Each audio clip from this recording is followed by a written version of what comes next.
This is Max and Mia podcast. Hey everyone, welcome back to another episode of Max and Mia podcast. I'm Max. And I'm Mia. We're really glad you're here with us today. So, today's episode is a bit different. We're going to talk about 3 problems a lot of English learners deal with, but here's the thing. Most people don't even realize these are problems until it's too late. Exactly. These are the kind of situations that seem small, but they can actually hold you back way more than you'd think. Right, and our goal today is the same as always. To help you take your English to the next level using techniques that are actually backed by research, not just random tips we made up. That's right. We'll be using chunking and contextual learning throughout the episode. Both of these are proven methods, and they're a big part of why our students improve so quickly. And like we always say, these aren't just things we read in a book somewhere. We've used these exact techniques ourselves when we were learning our second language. We really have. So we know from experience how well they work, not just from theory. So if you're ready to fix a few problems you might not even know you have yet, stick around. And trust us, by the end of this episode, you'll probably recognize yourself in at least one of these situations. Which, honestly, is a good thing.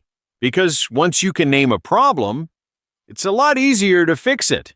Let's get into it. Okay, so our first scenario today is one that catches a lot of people off guard. Disagreeing with someone in English without sounding harsh, or honestly, kind of rude. Oh, this is such a sneaky problem. A lot of learners think they're fine because they can already say I disagree. But that phrase alone can come across pretty blunt. Exactly. And that's the trap. It's not that your English is wrong, it's that it's missing the softness that native speakers add without even thinking about it. Right, and if you don't add that softness, people might think you're being aggressive even when that's the last thing you meant. So let's break down what usually goes wrong. What's a common mistake people make when they want to push back on an idea? Well, one big one is jumping straight to no, that's wrong, or I don't think so. It shuts the conversation down instead of opening it up. True. And another issue is staying completely silent because you're worried about sounding impolite, and then your opinion never gets heard at all. Which honestly might be worse. So what should learners actually do instead? One trick is to acknowledge the other person's point first before you add your own. Something like recognizing what they said makes sense, and then gently adding a different angle. Another one is using softer language, like, I see it a bit differently instead of a flat, you're wrong. And tone matters a lot here, too. The same words can sound firm or friendly depending on how you say them. All right. Let's hear this in action. In this clip, you'll hear Diego and Sarah in a work meeting, and Diego needs to disagree with an idea Sarah just brought up. Listen closely to how he does it without shutting her down. And pay attention to how Sarah reacts, too. A good disagreement isn't just about how you speak. It's also about how the other person receives it. Great point. All right, let's listen in. So my idea is that we push the launch date back 2 weeks. That way the design team has more room to fix the last few bugs. I get why you're suggesting that, and it does make sense from the design side. I'm just a little worried about how it'll affect the marketing timeline, though. What do you mean exactly? Well, we've already scheduled the ads to go live next Monday. If we push the launch, we'd either have to delay the ads too or run them before the product's even ready. I hadn't thought about that part. It's easy to miss since it's not really your team's area. Honestly, I think the bug fixes are important. I'm just wondering if there's a way to speed that up instead of delaying everything. That's fair.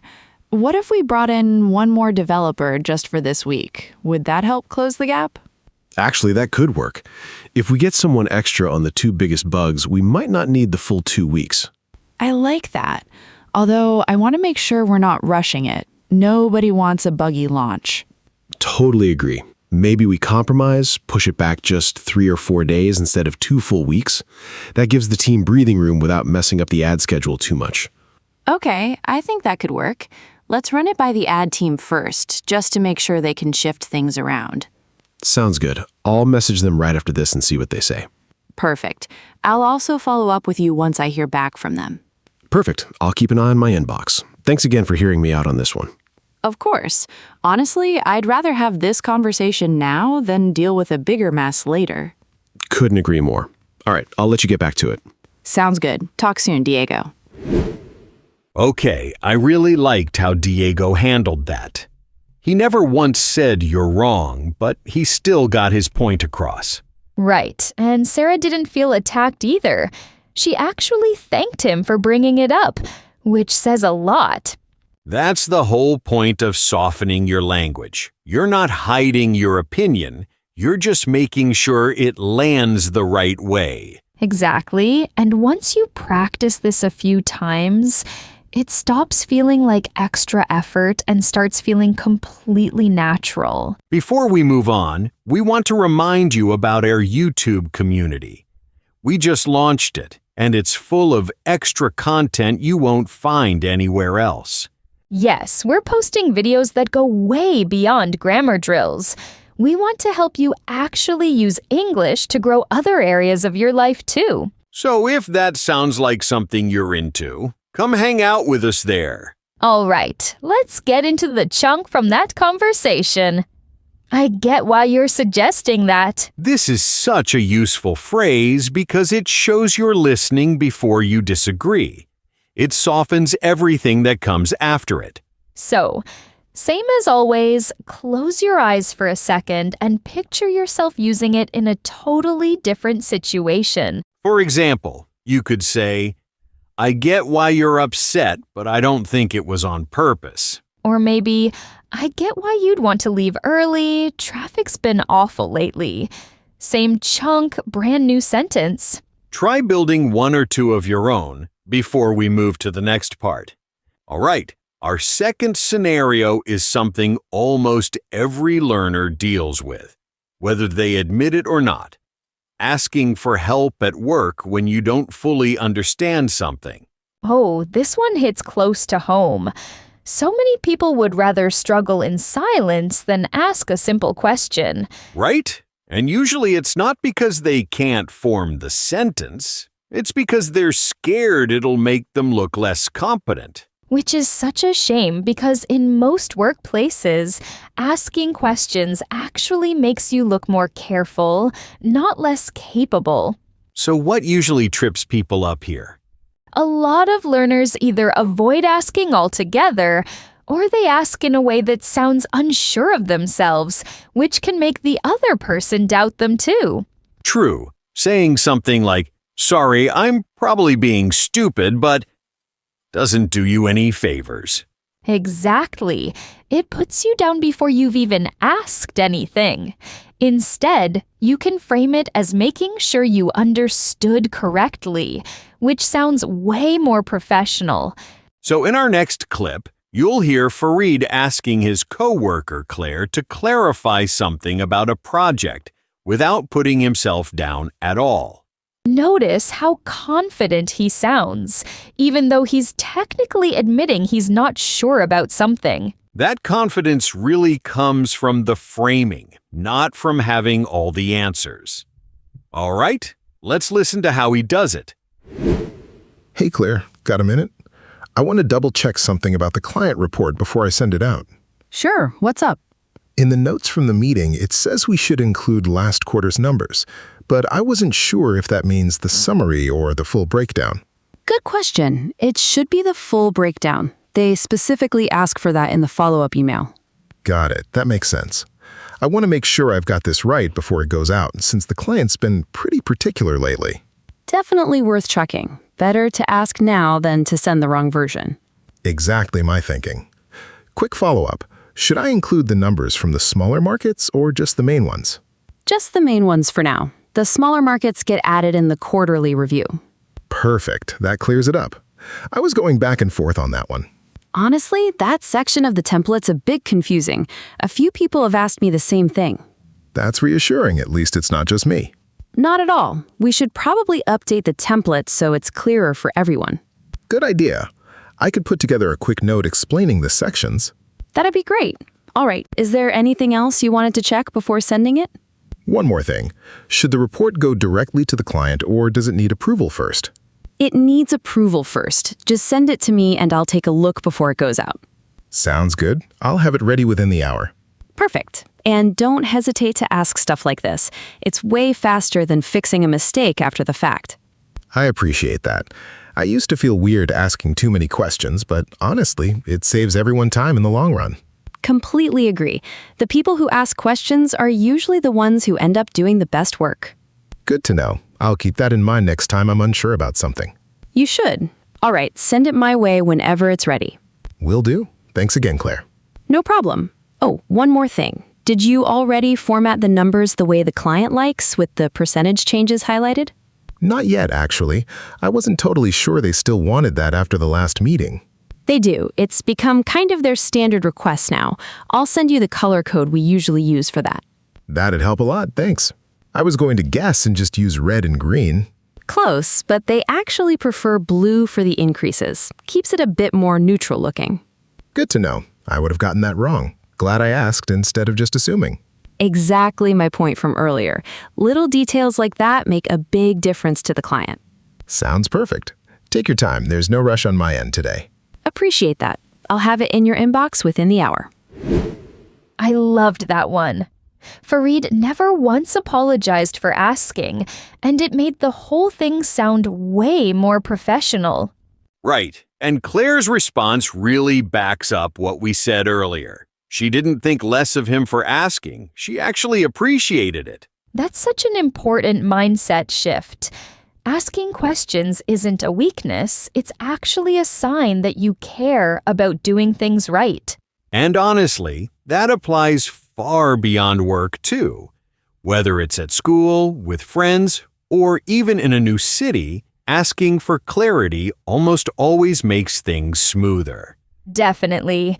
The people who ask questions tend to make fewer mistakes and build more trust with the people around them. All right, let's grab our chunk from this one. I want to make sure I've got this right. This phrase is great because it frames your question around accuracy, not confusion. It sounds confident, not unsure. So close your eyes again and picture a moment where you could have used this in your own life. For example, I want to make sure I've got this right. Are we meeting at 6 or 7? Or, I want to make sure I've got this right before I start the project. Can you confirm the deadline? Try it out with something specific to your own routine. It sticks better that way. All right, our third and final scenario today is a big one. And honestly, it's the one most learners avoid the longest. Making a phone call in English. Oh, absolutely. Texting or emailing feels so much safer because you've got time to think. A phone call happens in real time, and there's no delete button. Exactly, and here's the twist for this one. We're doing this call with British expressions, since you'll hear plenty of them if you ever end up dealing with someone from the UK. So don't be surprised if a few words sound a little different from what you're used to. Right, and what usually goes wrong on a phone call, since you can't rely on facial expressions or gestures. A lot of learners freeze the moment they hear an unfamiliar accent, or they panic if the other person talks fast. Right, and what usually goes wrong on a phone call, since you can't rely on facial expressions or gestures. Right. It's way better to simply ask again than to pretend you understood. So in this clip, you'll hear Oliver calling a letting agency in London to ask about viewing a flat. He's speaking with Emma, and she uses quite a few British expressions. If you catch a word or phrase you don't recognize, don't panic. Just listen for how Oliver reacts, and you'll pick up the meaning from context. Great advice. All right, let's give it a listen. Hello, Riverside Lettings. This is Emma speaking. How can I help? Hi, I'm calling about the flat on Baker Street, the one listed online. I was wondering if it's still available. Let me have a quick look for you. Yes, it's still up for grabs.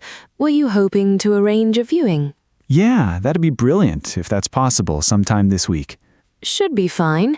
We've got a slot on Thursday afternoon or Friday morning if that suits you better. Thursday afternoon works great for me, actually. Lovely. I'll pencil you in for 2:30 if that's all right. Sorry, 2:30? You mean 2:30? Sorry, yeah. 2:30. I forget not everyone's used to that one. No worries. Good to know for next time.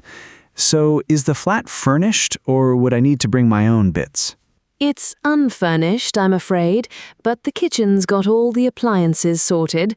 Cooker, fridge, washing machine, the lot. That's helpful, thanks. And is there a garden, or is it just the flat itself? No garden, unfortunately, but there's a nice communal courtyard round the back where tenants sit out in summer. Sounds nice. What about parking? Is that included? There's a permit scheme with the council, so you'd sort that separately, but it's dead simple to apply for. Okay, good to know. And roughly how much is the deposit? It's usually 5 weeks' rent, standard across most of our properties. That makes sense. One more thing. Is the landlord all right with pets? I've got a small dog. Let me check that for you. Yes, actually, this one's pet-friendly, which isn't always the case round here. Brilliant. That's a relief. My dog can be a bit much sometimes, so I always ask first. Fair enough. Well, if everything checks out on Thursday, we can get the paperwork sorted pretty quickly after that. Perfect. That works for me. Where should I meet you? Just outside the building, there's a blue door right next to the corner shop. You can't miss it. Great. I'll be there for 2:30 on Thursday then. Lovely. I'll pop a reminder in the diary. If anything comes up, just give us a ring. Will do. Thanks so much, Emma. No bother at all. See you Thursday. Cheers. Cheers. Bye. Actually, hang on. One last thing. Is the road quiet at night, or does it get a bit noisy? It's fairly quiet, to be honest. There's a pub round the corner, but it shuts early during the week. That's good to hear. I'm not much of a night owl, so a quiet street would suit me just fine. You'll be all right then. Well, I reckon you'll like it once you see it in person. Photos never quite do it justice. I bet. All right, I'll let you get on. Thanks again for all the info. No bother at all. See you Thursday. Cheers. Cheers. Bye. Okay, that one was fun. Did you catch all those British bits like 2:30 instead of 2:30 or give us a ring? Yeah, and cheers instead of thanks or bye. That one trips up so many learners the first time they hear it. Exactly. And Oliver handled it really well. He asked for clarification the moment he got confused, instead of just guessing. Which is exactly what we talked about earlier. It's so much easier to ask than to nod along and hope for the best. And that applies with any accent, not just British ones. If something's unclear, it's always better to check than to guess and end up somewhere completely wrong. Very true. A quick clarifying question takes a few seconds, but a misunderstanding can cost you a lot more time later. All right, let's grab our final chunk of the day. Give us a ring. This one's a British way of saying, call me, and you'll hear it a lot in everyday conversation over there. So close your eyes one last time and picture yourself using it in your own sentence. For example, if the plan changes, just give us a ring. Or, give me a ring once you land, so I know you're safe. See how naturally that fits into daily life? Once you notice it, you'll start hearing it everywhere in British shows and podcasts. All right, let's recap today's episode.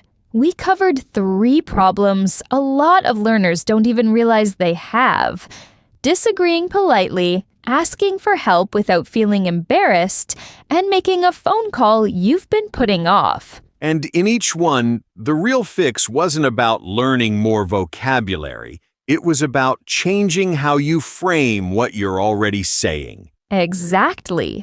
And we picked up some great chunks along the way, too. I get why you're suggesting that. I want to make sure I've got this right. And of course, give us a ring. These small changes might seem tiny, but they completely shift how confident and natural you sound. So here's your challenge for the week.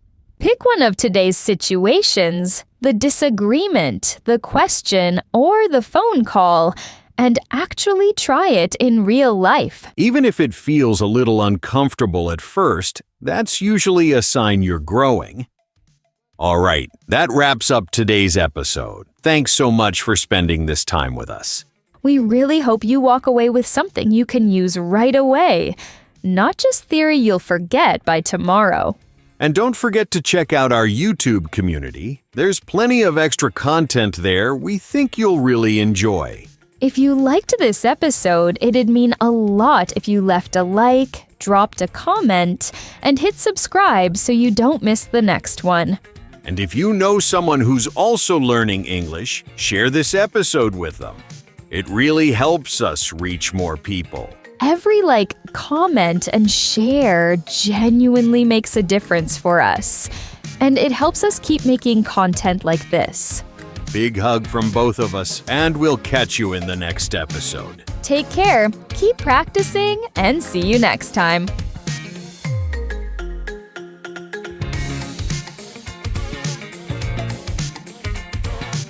To keep taking your English to the next level, click on the next video or explore the others we've made for you.